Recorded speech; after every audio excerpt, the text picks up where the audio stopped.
पश्चिम बंगाल के दार्जिलिंग में दुर्घटना स्थल पर पटरियों की मरम्मत का काम जो है वो पूरा हो गया है और अब अप और डाउन लाइन पर ट्रेनों का आना जाना शुरू भी हो चुका है। कल कंचनजंगा एक्सप्रेस को एक मालगाड़ी ने पीछे से टक्कर मार दी थी। इस हादसे में मालगाड़ी के लोको पायलट और कंचनजंगा एक्सप्रेस के ट्रेन मैनेजर और 7 यात्रियों की मौत हो गई है। कम से कम 47 यात्री इस हादसे में घायल हुए हैं, जिनका अस्पताल में इलाज चल रहा है। हादसे के बाद हालात का जायजा लेने के लिए रेल मंत्री घटनास्थल भी पहुंचे थे और यहां पर शुरुआती जांच में जो सामने आया है उसमें मालगाड़ी के ड्राइवर की ही गलती सामने आई, क्योंकि वो सिग्नल तोड़कर वहां पर मालगाड़ी को लेकर आगे बढ़ा था। यहां पर मौके पर पहुंचे हमारे सहयोगी वेदांत अग्रवाल, उनकी रिपोर्ट आपको दिखाते हैं।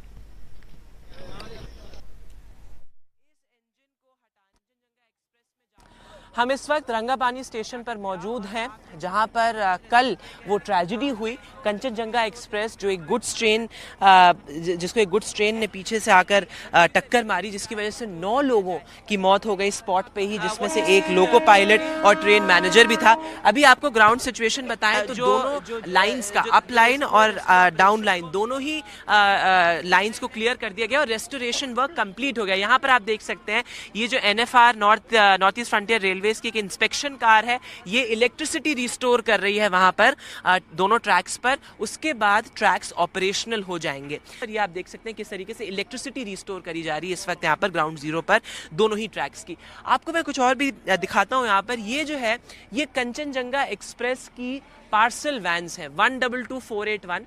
ये जो पार्सल वैन्स हैं इन्होंने ज़्यादातर शॉक जो था ट्रेजेडी का वो अब्जॉर्ब कर लिया।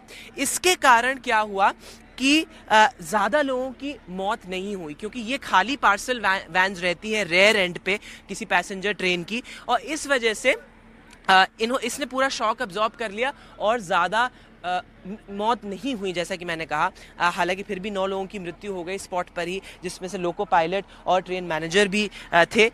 लेकिन ये बोगीज जो आप देख रहे हैं ये डीरेल हो गई और इनको अब क्लियर कर दिया गया है, इनको ट्रैक से हटा दिया गया है और इलेक्ट्रिसिटी वहाँ पर रिस्टोर करी जा रही है।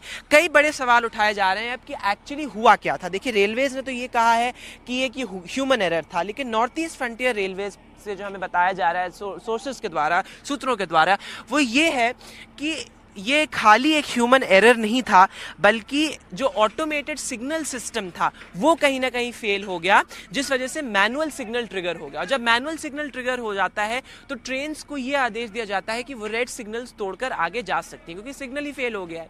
तो इस वजह से जब ट्रेन ट्रैकिंग सिस्टम फेल हो जाता है तो पीछे की जो गुड्स ट्रेन थी उसको ये मालूम ही नहीं पड़ा कि कंचनजंगा एक्सप्रेस जो थी वो वहाँ पर रुकी हुई थी। तो ये एक बहुत बड़ा सवाल है कि जो बेसिक सिस्टम्स हैं, बेसिक ऑटोमेटेड सिस्टम्स हैं, वो क्यों नहीं रोबस्ट हैं और वो वेदर प्रूफ क्यों नहीं। क्योंकि सोर्सेज का ये कहना है, सूत्रों का ये कहना है कि थंडरस्टॉर्म और बारिश की वजह से ये जो मैनुअल सिग्नल सिस्टम था वो ट्रिगर हुआ और ऑटोमेटेड सिग्नल फेल हुआ। तो ये इंपॉर्टेंट क्वेश्चंस है। लेकिन यहाँ पर आप देख सकते हैं लगातार इंस्पेक्शन की ट्रेन्स आ रही हैं और वो ट्रैक्स को चेक कर रही हैं इससे पहले कि वो ऑपरेशनल किए जाए। तो 24 घंटे के बाद यहाँ पर रंगापानी में रेस्टोरेशन का काम पूरा हो चुका है। रंगापानी स्टेशन से अपने कैमरा सहयोगी कानन पात्रा के साथ वेदांत, NDTV इंडिया।